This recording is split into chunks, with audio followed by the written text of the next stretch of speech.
Alright, magandang araw po sa inyong lahat mga kababayan. Batang Maynila to it's. Pag-usapan natin itong nasa ating screen. Ito po yung political advertisement o yung campaign ad ni Ronald Bato de la Rosa mga kababayan. At dito po sa campaign ad ni Bato de la Rosa, meron pong sumaklolo sa kanya mga kababayan. Meron pong sumama sa kanya dyan sa kanyang advertisement. At yun po ay walang iba kundi si Vice President Sara Duterte. So humingi na ng saklolo mga kababayan. Kasi sa mga surveys talagang laglag lagi si Bato eh. Hindi po talaga pumapasok sa top 12. Pwera lang yung survey ng Tanghere. Kaya ako nagtataka ako dito sa Tanghere. Bakit? Ang daming mga surveys Pulse Asia, Publicos Asia, SWS, at iba pang mga surveys. Hindi pumapasok si Bato. Pero pagdating dun sa Tanghere, yung Tanghere na yan, pumasok po si Bato de la Rosa. So, nagtaka lang naman ako sa Tanghere. Siguro nasakto lang dun sa mga natanong nila na fan ni Bato de la Rosa. Pero, kung titingnan ninyo yung ilang mga surveys, talagang bagsak po si Bato de la Rosa. Laglag po si Bato de la Rosa. Kaya nga sabi niya, feeling ko tanggap na niya na matatalo siya at ang gagawin na lang niya ay magtatanim ng kamote dyan sa Davao. So, yun po yung sabi niya mga kababayan Pero sa tingin ko mukhang pinalalakas ang loob nito ng mga Duterte para man sinasabi, Bato, relax ka lang, huwag ka munang mawala ng pag-asa.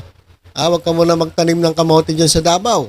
Kasi habang nandito pa kami, aalalayan ka namin. Yung unang paid advertisement ni Bato de la Rosa at Bongo, ang kasama nila doon si dating Pangulong Rodrigo Duterte. Pero ito, actually ito yung playtest ni Bato de la Rosa. Ang kasama naman niya dito ay si Sara Duterte.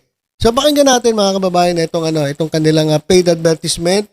Nakasulat dito, paid political advertisement paid for and by Ronald M. de la Rosa. So si pala nagbayad nito? Siya mismo. Siya mismo yung nagbayad. At may address po sa Davao City. Pakinggan natin mga kababayan itong 30 seconds na political advertisement ni Bato de la Rosa. Alright?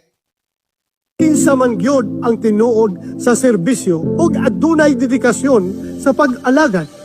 Ikaw, Senator Bato de la Rosa, ang padayong natigbatok sa iligal nga droga, kriminalidad ug korupsyon. Ikaw, Senador Bato, ang kinahanglan sa mga Pilipino. Ug misyon nako ang pagpanalipod sa inyong kinabuhi.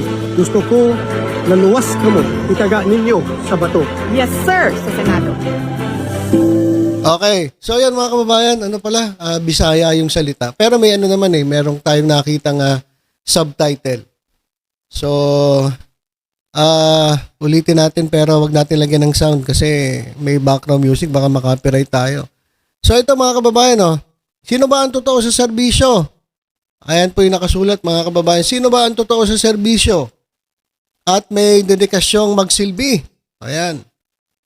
Sabi, sumagot si Sara Duterte. Parang guys, parang anghel Biglang may lumabas doon sa gilid ni Bato de la Rosa kasi nagtatanong si Bato de la Rosa. Sabi niya, sino ba ang totoo sa serbisyo?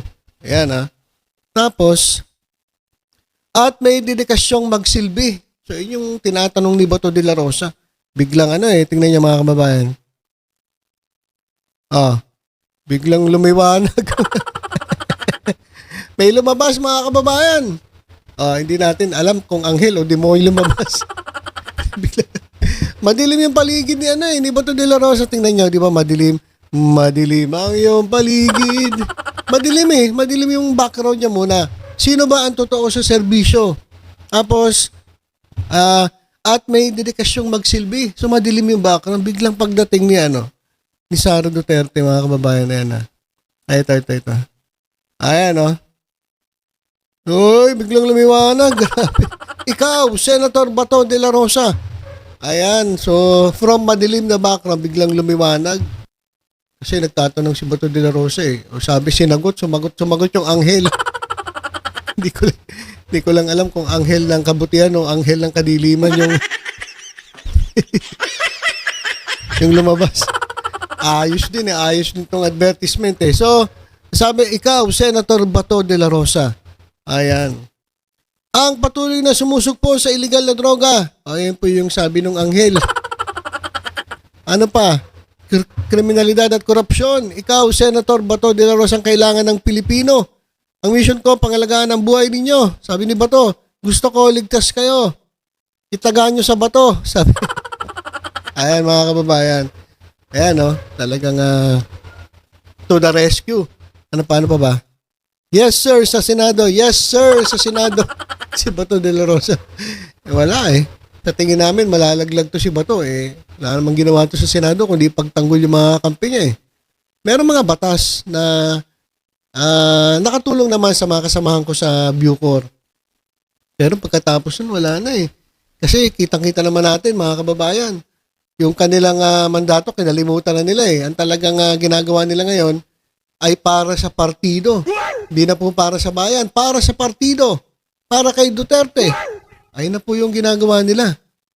So, sayang, Kung maganda na sana naumpisahan, kaso wala Talagang nag-ibang anyo ito si Bato de la Rosa. Kaya itataga natin sa bato mga kababayan.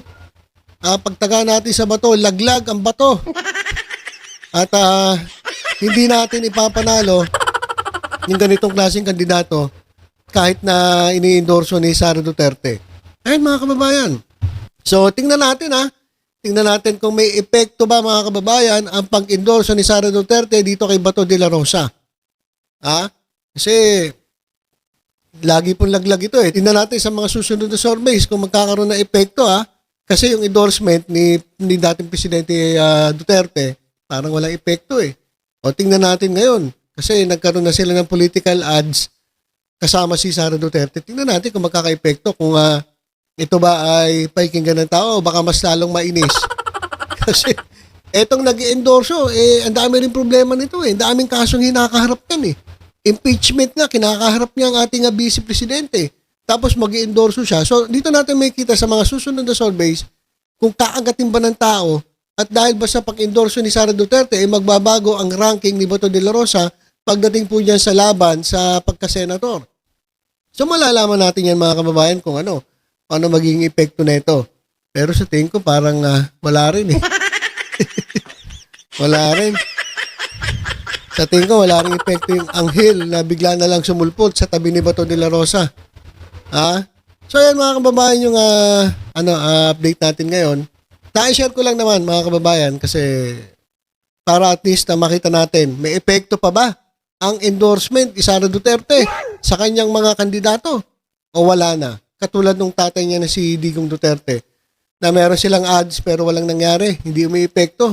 Kay Bongo lang umiepekto. Si Bongo kasi ibang style ni Bongo Pero kay Bato, mukhang hindi umiepekto yung pagsama ni Duterte dun sa kanyang political ads. Pero ngayon, ewan natin tingnan natin kung magbabago yung yung kapalaran ni Bato de la Rosa ayon dun sa sa kanyang bolang kristal. Dahil nga ang sumusuporta ngayon at ang nag-endorso sa kanya ay si Sara Duterte. Tingnan natin mga kababayan kung may epekto. Alright, so abangan po natin yan kung ano pang mangyayari sa mga susunod na surveys. Tataas ba ang ranking ni Bato de la Rosa ngayong inendorso ni Sara Duterte o mananatiling bagsak? Dahil sawan-sawa na ang mga Pilipino dito sa mga ganitong klaseng kandidato. Yan po abangan natin. Basta tutok-tutok lang po kayo dito sa Batang Maynila to sa iba pang updates. Ingat po tayong lahat. God bless po.